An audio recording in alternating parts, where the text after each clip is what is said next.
Pasear por las ruinas de Recópolis significa rememorar el esplendor de los visigodos hispanos.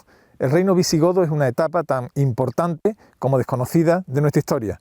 Por eso queremos conocer cómo se fundó, cómo se desarrolló y cómo se extinguió este reino visigodo que tan fundamental sería para el devenir histórico de España.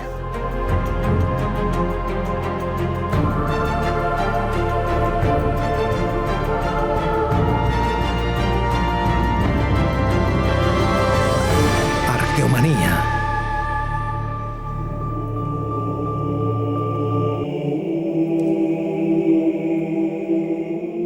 Entre la grandeza de la Hispania romana y el esplendor de Al-Ándalus se asentó sobre nuestro suelo lo que venimos a conocer como el reino visigodo.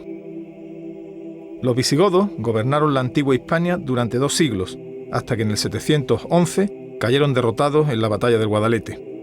Este reino visigodo sería la correa de transmisión entre la Roma agonizante y el inicio de la Hispania musulmana, siempre bajo la atenta mirada de los emperadores de Bizancio, que aspiraron a recomponer el antiguo Imperio Romano. El Imperio Romano experimentó bajo el gobierno de los emperadores hispanos el máximo desarrollo económico, urbanístico y el non plus ultra de la extensión de sus limes. Trajano hizo el imperio más grande que ningún otro emperador, Adriano, más brillante y pacífico, y Marco Aurelio, sin duda, más profundo. 60 millones de habitantes y fronteras distantes en 5.000 kilómetros. Eso era el imperio en su apogeo, y una idea existencial que se apuntalaba en las grandes ciudades, el ludus, el culto imperial, los impuestos, el derecho y, sobre todo, las legiones. Sin olvidar a los valerosos ingenieros que construyeron puentes como este, cerca del Éufrates, en la frontera con el Imperio Parto. Fue por orden de Séptimo Severo. La Legio XVI Flavia Firma se encargó de su construcción y custodia a finales del siglo III. Su arco principal alcanza los 34 metros de altura sobre el arroyo Chabinas. Estamos a 3.000 kilómetros de Roma, lo que da una idea de la fuerza y determinación de los emperadores del Tíber. Y como desde siempre ocurriera con los grandes imperios, tras el esplendor llegaría la decadencia. Roma, incapaz ya de defenderse por sí misma, comienza a reclutar ejércitos bárbaros. Su ocaso estaba servido. En Hispania, el panorama es confuso.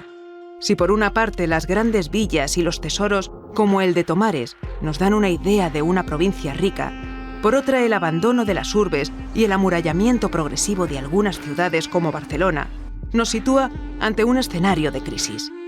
Los siglos III y IV fueron una puerta al cambio.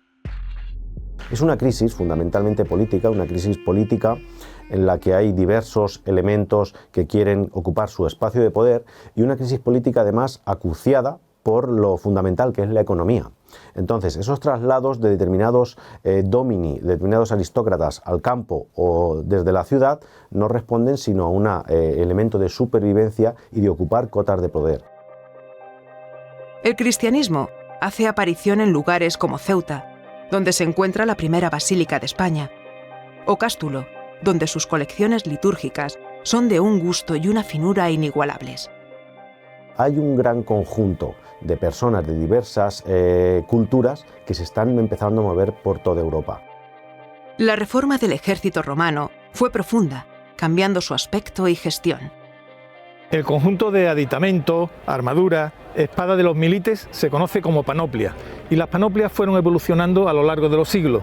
De esa vestimenta sobria de la época republicana fue enriqueciéndose, adornándose, hasta llegar pues a una realmente casi a la panoplia barroca del tardo imperio. Tengo en mis manos un casco adornado con piedras semipreciosas, pero esta evolución no solamente se da en los cascos o en la armadura, sino también en las espadas. De la espada corta de la época republicana, pues se pasa ya a la espata, a una espada de tamaño importante, y se hace pues claramente por motivos militares. Cambia la forma de hacer la guerra, cambian las panoplias. Roma se agota y el mundo clásico muere. sus soldados ya adoptan un aire medieval, pero las legiones ya no son ni sombra de lo que fueron. Roma además se ensarza en una serie de guerras civiles que hace que una de las facciones inviten a entrar en la península a suevos, vándalos y alanos. Roma, incapaz de defenderse ya con sus propias legiones, invita a otro pueblo bárbaro aún más poderoso, los visigodos, que entran en el territorio romano no como invasores, sino como fuerzas mercenarias para defender a la propia Roma. ¿Estaba Hispania bien protegida? ¿Por qué entraron los visigodos y se hicieron con el poder? En ese contexto de debilidad extrema de la corona imperial romana, estos aliados del imperio, estos foederati del imperio, que son los visigodos, empiezan a cobrar mayor fuerza y mayor confianza en sí mismos y en su propia autonomía, bajo el gobierno de uno de sus reyes más célebres, Eurico, en torno a los años 60 y 70 de este mismo siglo V. Comienzan a cometer la invasión ya con una presencia mucho más importante, no solamente de tropas, sino intentar dominar la península ibérica militarmente e incluso a empezar un trasvase gradual de población desde la Aquitania hacia el sur de los Pirineos. Córdoba en latín, había sido la capital de la Bética, una provincia senatorial. Cuna de Séneca o Lucano, era el corazón de Hispania. Sus nobles, descendientes de la gran aristocracia romana, se vieron obligados a pactar con los nuevos señores de la guerra, los visigodos. Se celebra un encuentro entre los gobernantes de la ciudad y una embajada de los militares visigodos. El trato se produce y los dos bandos acuerdan combatir juntos contra los vándalos singilinos. Otros bárbaros, como los suevos, merodeaban por Hispania y urgía poner las cosas en orden. Se diseña un plan de batalla que luego se demostrará estéril. Pero antes de empuñar la espada, de acudir al encuentro con los antepasados, de poner las monedas para el barquero sobre los ojos de los valerosos caídos, los anfitriones romanos ofrecen un banquete al general visigodo. El convivium se celebra en la villa de un patricio. Los nuevos hombres del poder deben ser agasajados y sentirse parte de Roma.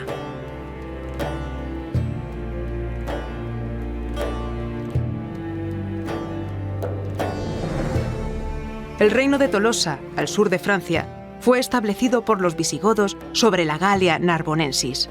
Nimes, Arles o Narbona fueron las plazas principales de estos antiguos mercenarios del imperio. Esta región del país vecino estaba profundamente romanizada, como puede comprobarse aún hoy en día en sus vestigios de calzadas, sus anfiteatros o en los restos de actividad comercial. Los visigodos llegaron a fortificar el anfiteatro de Nimes en tiempos del rey Wamba, por orden del conde Paulo. Pero su derrota en Boilé, en 507, los empujó al sur de los Pirineos. Entonces, decidieron establecerse en Toletum, en Toledo. Allí ocuparon el Castro y la Vega Baja. Los visigodos podrían haber elegido otra plaza con más entidad como Mérida, Emérita Augusta, gran centro político y religioso del momento, Córdoba o Hispalis, la actual Sevilla. No obstante, pusieron su capital en Toledo. La presencia visigoda en Toledo está recogida en la documentación escrita y en la arqueológica. ¿Qué elemento de cultura material sería más característico y más destacado de los que podemos disponer? Bueno, los elementos definidores de la cultura visigoda creo que se pueden asimilar a sobre todo tendencias decorativas, ¿no?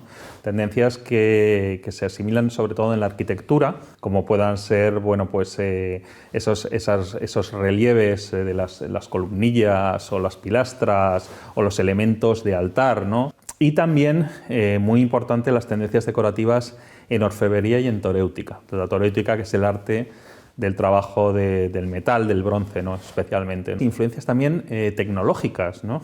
Por la importación de tecnologías centroeuropeas, como puedan ser las diferentes técnicas de incrustación, con prototipos muy característicos, como puedan ser los broches de cinturón, las fíbulas.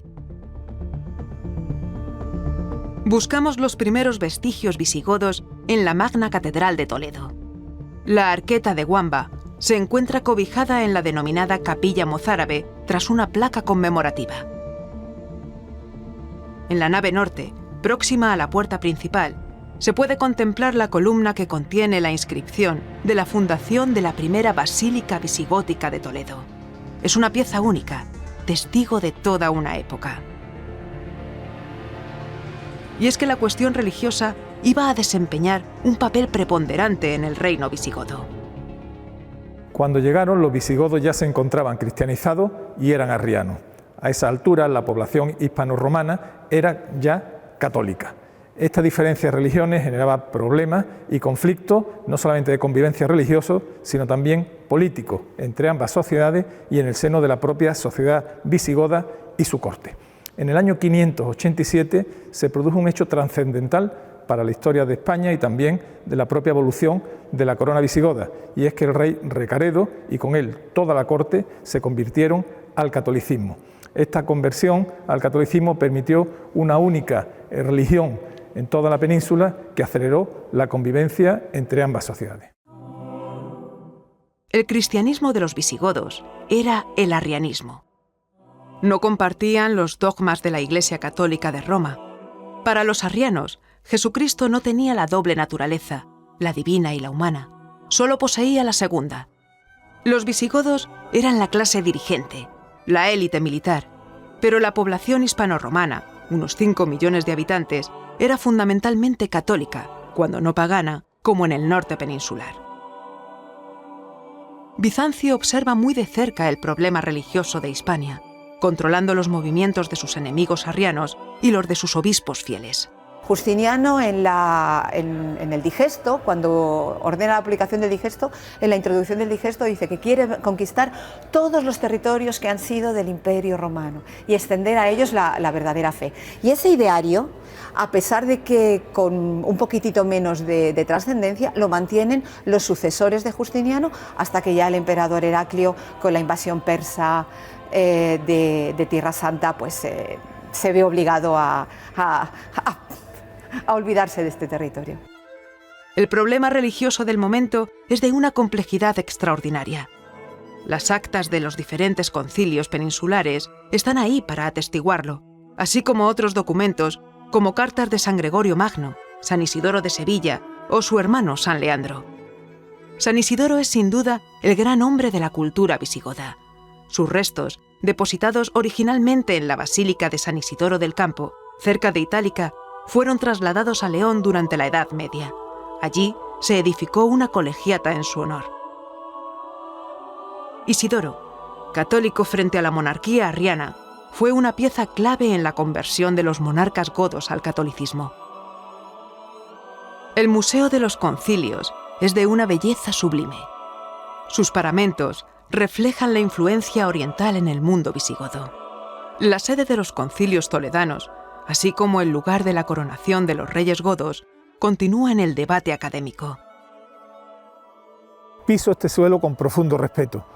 Me encuentro en el actual Cristo de la Vega, que fue desde la antigüedad pues la Basílica de la mártir Santa Leocadia, una mártir hispano-romana muy venerada en el mundo visigodo. Se sabe que esta basílica estuvo muy cerca del Palacio Real de los visigodos y además algunas fuentes apuntan con claridad que bien pudiéramos estar sobre el cementerio donde se encuentran enterrados algunos de sus principales reyes. Quién sabe si en estos momentos estoy pisando la sepultura de estos monarcas que cambiaron para siempre la historia de España. La Vega Baja es uno de los espacios con mayores posibilidades arqueológicas de la ciudad de Toledo. El circo de época romana era la principal estructura de esta llanura cargada de historia. Aquí, los monarcas visigodos y su curia eclesiástica establecieron algunos de los hitos monumentales de la capital del reino. La monarquía visigoda tenía carácter electivo. El rey era una suerte de primus inter pares, y esto provocó diferentes tensiones sucesorias durante la mayor parte del reino visigodo de Hispania. La monarquía visigoda es electiva, es decir, la corona no se hereda, sino que el nuevo rey es nombrado por los nobles y obispos. Este sistema generaría grandes conflictos a lo largo de la historia. Me encuentro en Guamba. En esta localidad de Valladolid, en el año 672, tras la muerte de Recesvinto, fue coronado rápidamente Guamba.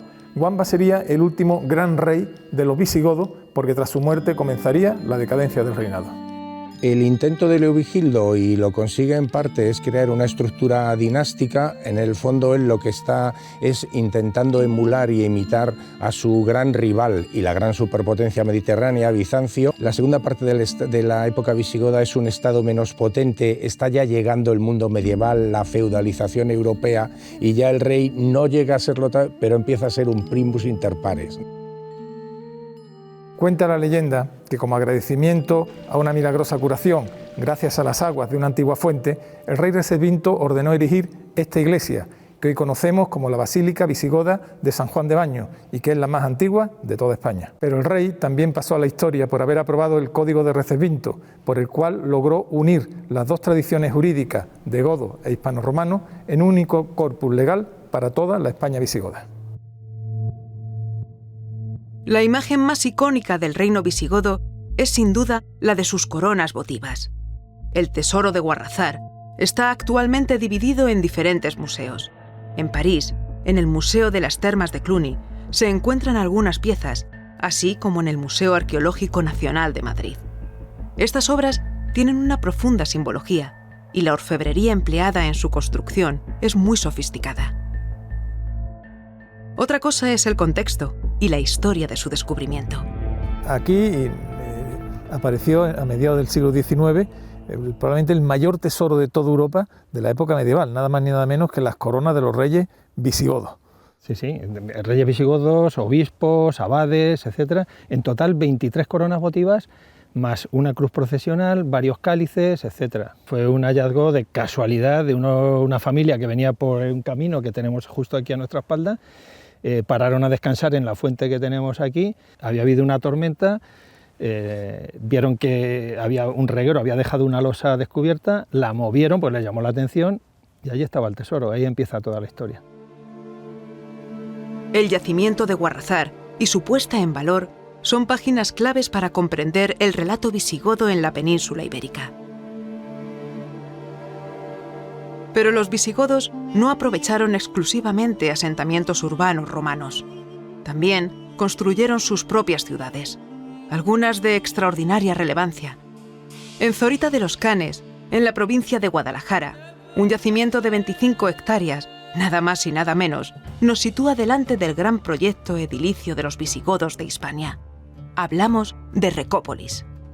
Recópolis significa la gran operación urbanística del Estado visigodo, del rey Leovigildo, la única ciudad que se funda de nueva planta en todo el Mediterráneo y Europa occidental entre el siglo VI y VIII, una manifestación verdaderamente increíble y única en Europa sobre lo que fue la potencia del Estado visigodo. Podríamos hablar que estamos en el esplendor, por decirlo de alguna forma, del reino visigodo. ¿El Leovigildo Recaredo esa etapa su esplendor? Indudablemente, Leovigildo y Recaredo, Recópolis, la ciudad de Recaredo, son la gran etapa de esplendor del Estado visigodo, que en esos momentos fue el Estado más potente de toda Europa occidental. La situación de Recópolis, en el trazado de la antigua calzada entre Cartagena y Complutum, en la actual Alcalá de Henares, da una idea de lo anfibológica que era la realidad política y militar del reino visigodo. La transformación de las grandes villas romanas, como las de Olmeda y Noeda en época visigoda, puede estudiarse en el yacimiento toledano de los Hitos. Un gran señor visigodo aposentó sus reales cerca del actual Orgaz. Nos hemos adentrado en la historia de los visigodos hispanos, no solamente gracias a la fuente escrita, sino sobre todo gracias a los muchos restos que nos legaron en forma de basílicas, de palacios y de ciudades. Desde este yacimiento visigodo de los Hitos, rodeado de enterramientos de visigodos arrianos y visigodos católicos, uno tiene la sensación de que aún nos queda mucho por descubrir y conocer de este sorprendente mundo visigodo, tarea ineludible de una arqueología que nos seguirá alumbrando con sus descubrimientos. La investigación arqueológica de los Hitos está ofreciendo nuevas y valiosas informaciones. ¿Cómo interpretas el conjunto de construcciones? El conjunto es un pabellón palatino de 2 alturas, que es un modelo bizantino que había llegado de la península ibérica hasta Santa María del Naranjo. Siglo IX, este se construye a mediados del siglo VI. Después del tercer concilio de Toledo, el que funda, hace una transformación impresionante, es una villa fortificada con una muralla de 3 metros, torres, se construye una iglesia propia. La sorpresa, por lo menos para mí, es que en esta base, en esta cripta del palacio también haya enterramiento.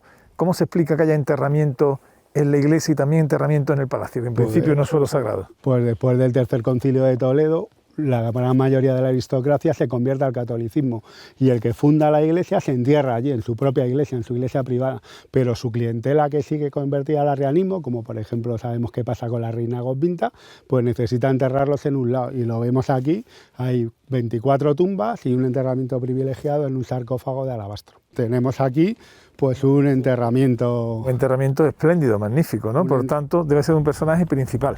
Este es un enterramiento fantástico en un sarcófago monolítico de granito con una cubierta de tipo aquitano, y dentro ha aparecido una persona mayor de 60-70 años, casi 1,80 m, piernas arqueadas, con las deformaciones de los equites, y es el que monta todo el conjunto. Bizancio fue Roma en Oriente, desde que Teodosio dividiera el imperio en 2 partes durante el siglo IV. Allí sobrevivió 1000 años más que en Occidente. Los emperadores constantinopolitanos tuvieron que frenar a persas, omeyas, cruzados y turcos durante 10 siglos. Al principio se sentían más fuertes y trataron de recuperar sus dominios occidentales. El brillo de su capital, la actual Estambul, cegaba al mundo. Además de Santa Sofía, todavía pueden verse templos como San Sergio, sus murallas o los restos del hipódromo. Uno de los enclaves más espectaculares de la vieja Constantinopla es su enorme cisterna, que no es la única del Imperio bizantino que continúa en pie. Pasear por las cisternas de la antigua ciudad de Dara es motivo de asombro, y la verdad es que Roma alcanzó un nivel increíble de ingeniería heredado por Bizancio, la Roma oriental. Esta espectacular arquitectura civil podemos apreciarla en estas cisternas de Dara y también en las cisternas de la mismísima Constantinopla, hoy Estambul. Dara ya era célebre en tiempos de Alejandro. Su planteamiento urbano con baños, iglesias, cisternas y toda clase de equipamiento responde a las tradiciones helenística y romana. Durante el siglo VI, Anastasio y Justiniano la reconstruyeron. Su importancia estratégica era muy grande, constituyendo un tampón para los persas que hostigaban a los emperadores bizantinos por estas latitudes mesopotámicas. La España visigoda convivió, y atención que esto es muy desconocido, con la España bizantina. Sí, he dicho bien, Bizancio estuvo en España. Me encuentro en las ruinas de Dara, una ciudad al sur de la actual Turquía y que significó la frontera entre Bizancio y el mundo de Mesopotamia. Desde aquí, Bizancio extendió sus dominios por todo el norte de África hasta alcanzar el sur de la península ibérica. Vamos a descubrir esta desconocida presencia de los bizantinos en España y su relación con el mundo visigodo. Bizancio quería controlar todo el antiguo solar imperial y por eso combate en el norte de África. Esa fue la puerta para desembarcar en Hispania, antigua provincia romana ahora en manos visigodas. A partir de mediados del siglo VI se produce una coyuntura interesante en la península ibérica, que es una guerra civil entre el sucesor de Teudis, Agila, y otro personaje, Atanagildo, que pretende la corona, arrebatarle la corona. Este contexto de guerra civil entre dos contendientes, ambos visigodos, dos contendientes a la corona visigoda, uno de ellos, el usurpador, hace un llamamiento a otro personaje del tablero de este ajedrez, complejo ajedrez que estamos relatando, que es Justiniano, el gran Justiniano, el emperador de Bizancio. Le hace un llamamiento, una petición de ayuda: envíame tropas, lo que necesito para poder auparme al poder y conseguir hacerme con la corona en el reino visigodo. El territorio es muy pequeño realmente, se limitaría a la franja costera que va entre Cádiz, el estrecho de Gibraltar y la zona del sur de Valencia, Denia, este territorio. Luego con penetraciones al interior pues importantes, pues por ejemplo en la zona de Albacete, una parte de la zona de Albacete, o el interior de Valencia, el interior de Alicante y el interior de Andalucía. Los problemas en Oriente provocaron que Bizancio apartara el foco de Hispania. La presión persa, con batallas como Anastasiópolis, y la de los pueblos centroeuropeos y norteafricanos terminaron por sacar a Hispania de la agenda territorial de los soberanos de Constantinopla. Si tienen problemas en Occidente, van dejándolo, porque es el último lugar donde hay menos tropas, y va a ocurrir exactamente lo mismo luego cuando tengan el problema con los árabes, y en el norte de África van a también irse abandonando, porque lo que tienen que proteger es el núcleo. ¿Y el núcleo cuál es? Egipto, Anatolia, la zona de Siria, Antioquia y Tracia, lo que protege a Constantinopla. Si Constantinopla no está protegida, hay problemas. La presión oriental de Bizancio fue sustituida por una nueva potencia emergente, el Islam. Los visigodos, pueblo satélite de Roma, fundaron su reino en Toledo en 507, tras diversos avatares. 200 años después, superadas varias querellas religiosas y políticas, fueron destruidos por un nuevo poder que llegaba desde el sur. Toledo siempre fue ciudad de nigromantes, de estrelleros y leyendas. La que se llamó durante mucho tiempo Pérdida de España, no podía dejar de tener su leyenda en la Toledo subterránea, en la Toledo oculta. Toledo es una ciudad que enamora con sus iglesias, sus mezquitas y sus sinagogas. Pero lo que el visitante no sabe cuando disfruta de la vista de esta ciudad es que bajo ella se esconde toda una Toledo subterránea, conformada por pasadizos, grutas, cisternas y aljibes. Estos espacios ocultos, enterrados, atemorizaban a sus habitantes y fueron fuente de numerosas leyendas. La más conocida se ubica aquí, en este lugar, en la conocida como Cueva de Hércules, y tiene mucho que ver con el final del reino visigodo de Toledo. Dice la leyenda que el rey Rodrigo, espoleado por la ambición y la curiosidad, quiso encontrar un tesoro aquí y profanó un espacio prohibido. Allí descubrió unos escritos que le vaticinaban el final de su reino en manos de unos jinetes que llegaban de Oriente. Al poco tiempo, el rey Rodrigo caería derrotado en la batalla de Guadalete. Moría el reino visigodo para dar nacimiento a Al-Ándalus.